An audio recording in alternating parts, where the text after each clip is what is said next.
Right. All right. I had no issues at Chelmsford Police Station. I had no issues at the police college. I had no. Well, issues. that's up to them at the end of the day. But I'm very aware that you're currently filming on police premises people's. Yeah, I'm an auditor. That's what auditors do. You're an auditor. Yes. Do you have any ID in relation to that? Why would I need ID? What have I done I don't wrong? know. Do you have any ID to say that you're an auditor? Welcome back to Operation Audit, the channel dedicated to exposing police misconduct and promoting accountability wherever public officials overstep their authority. Today's footage comes from Lord of Audits, and you'll find a link to their channel in the description below. A man steps into frame and states plainly why he's there. He's an auditor, present to observe and record how police officers conduct themselves in public. Within moments, though, the conversation drifts. What began as an exercise in oversight turns into a conversation about him, specifically about who he is. An officer requests identification, but the tone isn't procedural. It isn't rooted in any stated legal basis. It reads more like a test, a way of asserting control rather than following a genuine requirement. And that's the crux of what's unfolding here, because under UK law, there's no blanket duty to hand over your name and details simply because an officer asks. That obligation only exists when specific legal grounds are in place. So the real question hanging over this exchange isn't about the auditor at all, it's about the officer. And whether this request comes from lawful footing or simply from the assumption that asking is enough to make it so. Yeah, just a quick one really. I was at the headquarters today over in Chelmsford, and one of the police cars there, one of the staff cars there parked in the car park had an illegal number plate. And I wanted to report it there, and they told me to come to one of the local police stations to do so. I'd already been to Chelmsford Police Station, so I've come here. Okay. So who do I report that to? Go into front office. This car here has also got an illegal number plate. Has it? Yeah. Why is it illegal? If you look at any other car, BS number, it's got a BS number. By law, it's got to have a BS number and the maker's name on it. It's got the maker's name on it, but it's got no BS number. So it's not to British standards. Okay. All right. We'll go inside and have a word, although what I will say is I don't think people would appreciate you filming their number plates. The camera settles on the detail that sparked the whole encounter, a number plate that may fall short of British standard requirements. This isn't a matter of opinion or interpretation. UK regulations are specific about what a compliant plate must display, down to the required markings and identifiers. Leave any of that out and it stops being a minor oversight and becomes a genuine compliance failure, the same kind ordinary drivers get pulled up on and fined for every day. That's what makes this particular moment worth pausing on. I don't appreciate them driving around with illegal number plates. By all means, go inside and speak to someone about it. Because obviously this is a staff's member of car, it is illegal. Okay, I don't know whose car that is, but... Well, this is staff at the car moment, parking, isn't it? Exactly, at the moment you're now on private property. You're on It's police publicly premises. accessible. It's police premises. It's publicly accessible. Police premises, and you're filming number plates, Yes, I am. right? You're very observant. Yes. And you must understand that in the current climate, Yep. under obviously terrorism activity and things like that, Yep. we need to be very aware and, as you say, observant of people filming police premises. The officer waves the concern aside, but there's no real inspection behind that dismissal. No citation of the legislation that would actually settle the question, just a personal call, delivered as if it carries the same weight as an official finding. That's worth sitting with for a second, because enforcement is supposed to rest on the law itself, not on a passing impression. Skipping the verification step doesn't just leave the question unresolved. It chips away at the credibility of the response itself. Because a claim that's never actually checked against the standard it's measured by isn't really an answer at all. Right. All right. I had no issues at Chelmsford Police Station. I had no issues at the police college. I had no Well, issues. that's up to them at the end of the day. But I'm very aware that you're currently filming on police premises people's. Yeah, I'm an auditor. That's what auditors do. You're an auditor. Yes. Do you have any ID in relation to that? Why would I need ID? What have I I done don't wrong? know. Do you have any ID to say that you're an auditor? I don't know. Do you have any ID to say that you're an auditor? What ID? What are you an auditor of? A police auditor. I go around auditing police stations. Okay, so you must have some ID in relation to that. If you're an official police auditor. I'm not. I didn't say I was an official. I put my videos on YouTube when I go to a police station and find faults with the police station or faults with the members of staff. I put it on YouTube. Right. As many of us do. Okay. There's things like that. We're not happy with members of staff who can drive around in vehicles breaking the law. Okay. It's not acceptable for a police officer or a police member of staff to do that. Wouldn't you agree? But by all means, absolutely. All right. I don't see what's wrong with that number plate personally. I've just told you. Okay. Okay, and I'm telling you, I don't see what's wrong with it personally. That looks very legal to me. And I've just shown you that every other number plate's got a BS number on By it. all means, please go inside and speak to a member of staff at front counter who can maybe look up some legislation for you and has it to hand ready. Yeah? Right, okay, but you're not going to do anything about it? I've just advised you. You asked me when you report it, and I've advised you that you can go inside and report it. The conversation pivots again, and notably, it pivots away from the number plate entirely.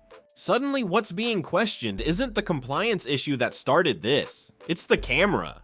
But recording in a place the public has access to isn't against the law, and that's exactly what makes this shift worth noticing. Rather than engaging with the original concern, the focus moves on to the person raising it, and the actual allegation gets left standing, unaddressed, off to the side. The reasoning takes a sharper turn now, invoking terrorism as the justification for what's happening. Vigilance from officers is understandable, even expected, but being alert to genuine risk doesn't hand over automatic authority to act. Any suspicion has to be reasonable, and reasonableness has to come from something a person is actually doing, not from the fact that they're holding a camera. Strip that requirement away, and the justification on offer here doesn't really hold its shape.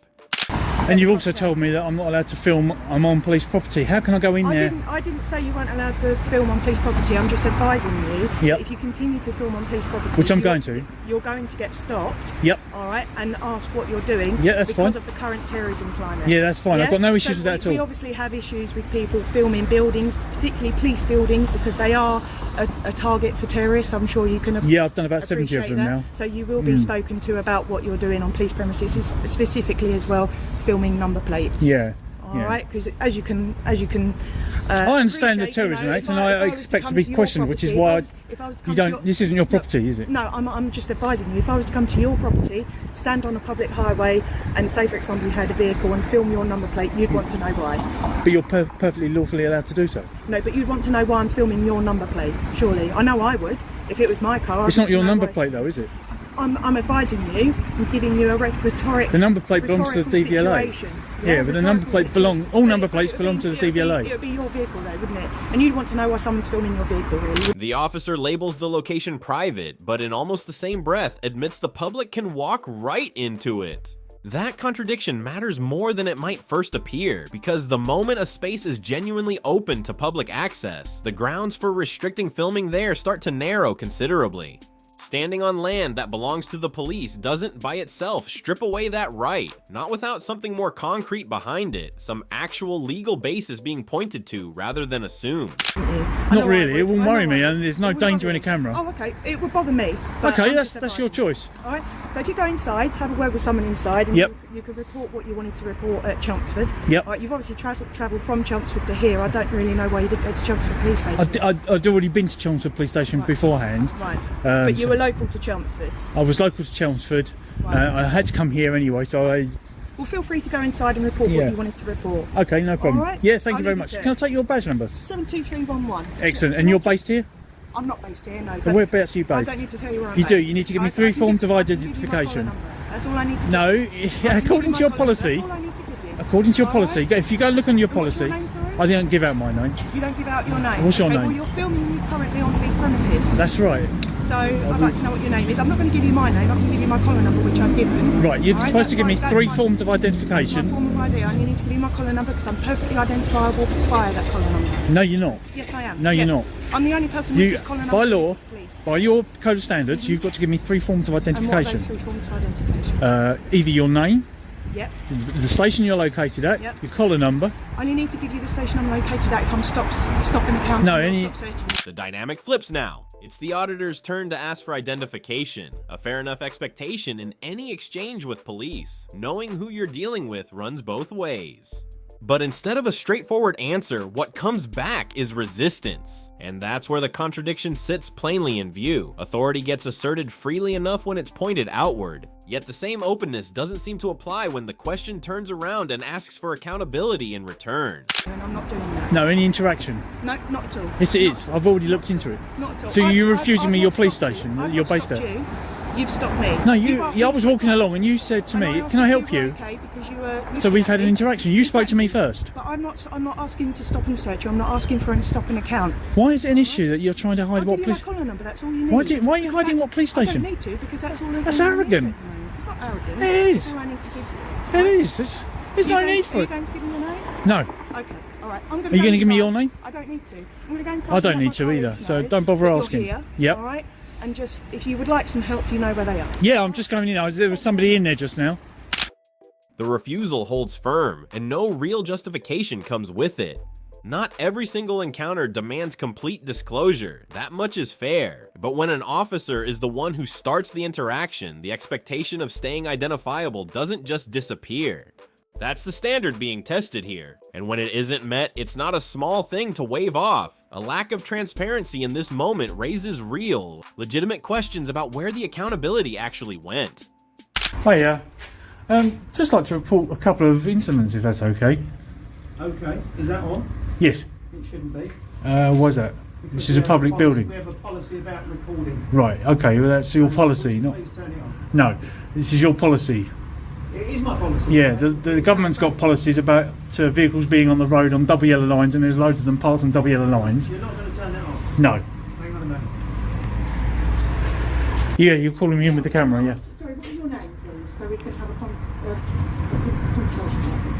like this. You can call me Isaac. Isaac, okay, you can call me PC Rich, alright? Isaac, there is a notice that says there is no filming that is allowed on the police station. Yep. That there are people in here that wish to report crimes, I'm not getting them on camera. speak to police officers about it. I've got a job to hear you through the. Okay? You are not allowed to film in this police station. There is a notice that says that. Where's that? Okay, it's up all around, okay? Right. I just want to report a couple of incidences. Alright? So you are not allowed to Yeah, that's a policy, it's not a law. I'm allowed to film in public. Under Section 33 of the Criminal Justice Act 1972, I'm allowed to film in public. film in the public place you can. You cannot film in this police station. There are people here that do not wish to be filmed. I'm not going to get them on camera. I've already stated that. Do not wish to be filmed and do not wish their accounts and whatever they want to speak to police about to be divulged to the general public, okay? Under data protection, they're allowed that right. And if they ever speak, I will cut the video. Sorry? And if they speak, I will cut the video. So there's no issues with that at all. I've put your mind at rest on that. If you speak to someone in here, you want to turn Yes, I do, please, yeah. Sorry? Yes, I do, please, yeah. Yes, you do what? Want to speak to somebody? Switch off. Right, okay. Okay. Is it switched off? Yes. Can I just check it, please? No. Can I just check that you've switched that off before I continue this conversation and get my colleague back out here, please? No. Why were you not? Why were you not? Because I don't have to. Well, my colleague is not going to come and speak to you until you can confirm that you've switched your recording equipment off. And I'm not going to. Do you do that with everybody that walks in with a mobile Sorry? phone? Do you do that with everybody that walks in with a mobile phone? Absolutely, because there are clearly signs that says that you. But everyone's got a mobile phone. Station. So until you show me that you are not. Well, could you get an officer to come outside with me then, please? Absolutely. Yeah, thank you. Thank you. If you could get an officer to come outside, that'd be fine, because I record every interaction I have with the police, because I don't trust them. Likewise, obviously, police will record all their interactions. Right, so if you could get a police officer to come out to me, that'd be great. The auditor holds his ground, pointing plainly to his right to record, and there's nothing in this exchange to suggest he's obstructing anyone or stepping outside the law. Nothing about his conduct has actually crossed a line. Yet the response he gets keeps circling back to the filming itself, keeps trying to narrow or shut it down, rather than ever circling back to the number plate that started all of this in the first place. Even after everything's been laid out plainly, the stance doesn't budge. Whatever's being leaned on here keeps getting framed as policy, some internal guideline, some standard way of doing things, but never once does it get tied back to actual legislation. And that's the pattern that keeps surfacing throughout this whole exchange. Rules get stated with confidence, but the legal footing underneath them never quite gets shown. By the time this encounter draws to a close, the thing that brought everyone here in the first place has all but disappeared. A number plate that may well fail to meet legal standards, exactly the kind of issue that would ordinarily prompt some form of enforcement, is left sitting untouched, never properly examined, never resolved. Instead, the conversation kept sliding sideways, from the camera to who was holding it to a set of internal policies that were never quite pinned to any actual law.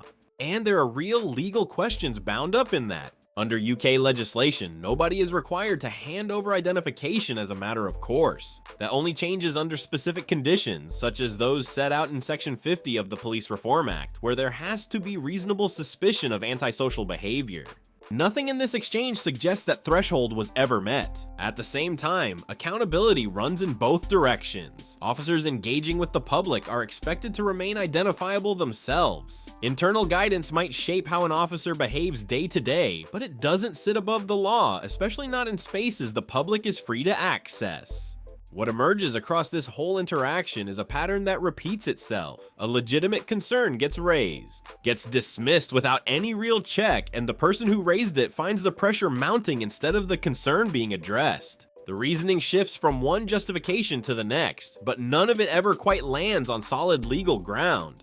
And that's ultimately what this comes down to. The law doesn't bend depending on who's standing in front of it. It either applies the same way to everyone, or it doesn't really apply at all.